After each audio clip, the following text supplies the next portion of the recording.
so it's really, really slow. It's going to happen a lot faster in the other scenarios.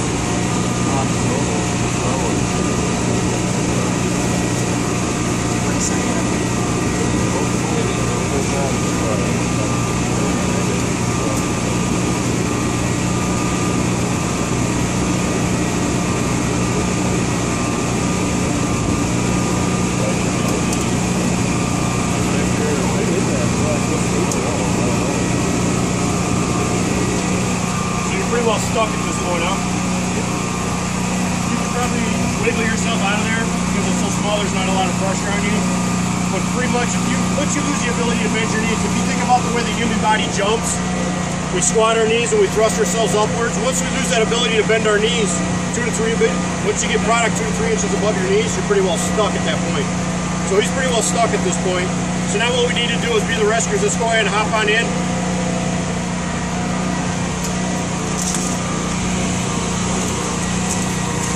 What are you feeling? So, how much in the rescue world, how much do you weigh? How much you guys weigh? 300 pounds each. So we got an additional 1,200 pounds of pressure being pushed through all those kernels on directly on top of him. So he's going to feel every one of our body weights in this scenario. So, let's go ahead and bring that first panel in. You're going to be rescuer number 1. You're going to stand here off his nose. Let's go ahead and bring all of them in. All the coffer dams in.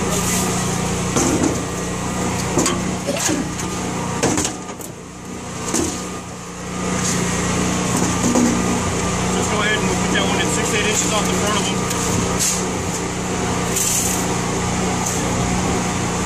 We're going to push it down as far as we can.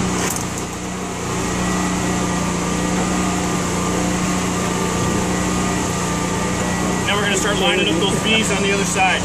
So we'll get this first one in.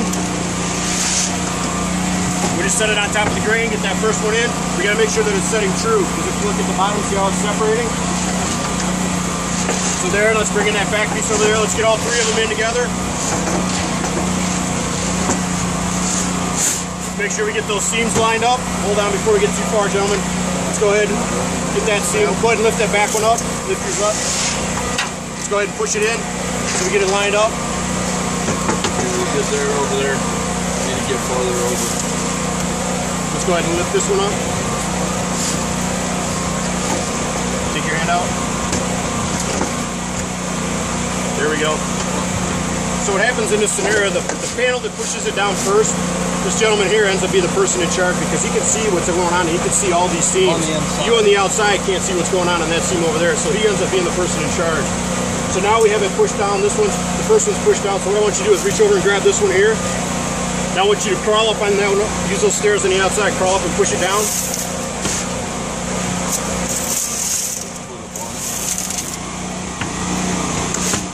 Use your body weight on that. There you go. Climb just like that. Push it down. Same scenario here.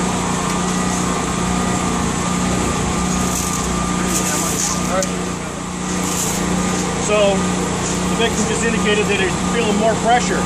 So what's happening is we're displacing the same amount of material into a smaller area because all these bars and the material that's in there is pushing the product down on top of it.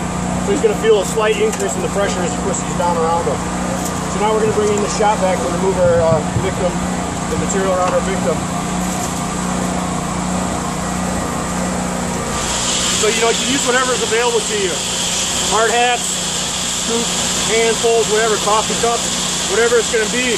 Just start removing that product out around our victim. Lift that up a little bit. You get a little bit of air in there. There you go. So as he's doing this, we can continue to push these down. Go ahead, step on yours again.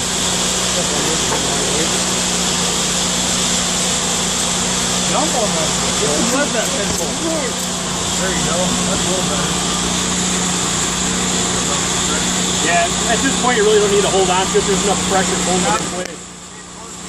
Lift your heels up. Come on, Marine. That Girl Scout got on last week.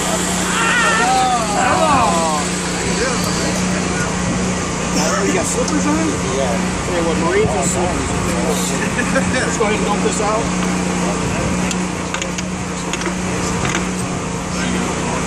There you go. freezing those knees.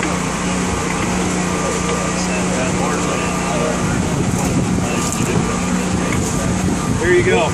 So just that one bucket of grain, we're able to get them up and out of there. It happens really fast. This portion of it is a very, very quick scenario.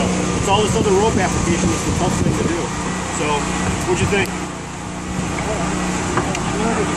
Yeah, you experienced a lot of pressure, a lot more than you anticipated. So, yeah, and what's going to happen too is that your victim, when he's in there for a prolonged period of time, he'll start getting distal pulses. He'll start feeling pulse in his feet. So if you make your victim aware of those things before they happen, it goes a lot better for your victim. You don't freak him out. So making sure that you tell them, hey, you may start feeling your distal pulses, your thighs, your feet, all those things. So making your victim aware of that is very